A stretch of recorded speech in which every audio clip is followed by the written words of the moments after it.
You guys, it's literally 3 days to Christmas and I cannot hide my excitement. So number 3 on my list is the food delivery service, ranging from Glovo, Mano, Jumia, you name it.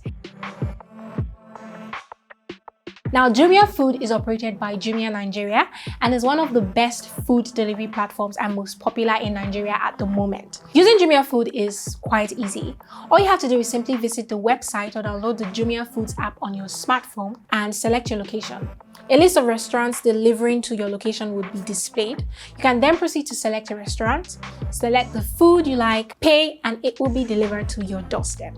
Now, Glovo is another really cool delivery service that offers a shop on your behalf app. Their mission is to help you deliver anything you need fast.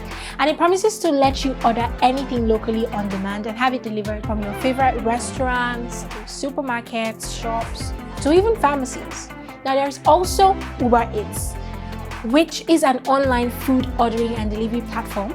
So meals are delivered by carriers using cars, scooters, bikes, or even on foot. The process of delivering food is still carried out by Uber drivers who often only need a few minutes to finish a single service. Although Uber Eats doesn't work in Nigeria, so you could check to be sure it works in your location. So why is this a good idea to give to yourself or someone? Well, it's the festive period, you guys, and you might not exactly feel like cooking or stepping out to buy groceries and any of that stuff. So life made easy. You can literally just sit within the comfort of your home, order, and get your doorstep delivery. So that's all for me today, and I will see you in the next video. Bye guys!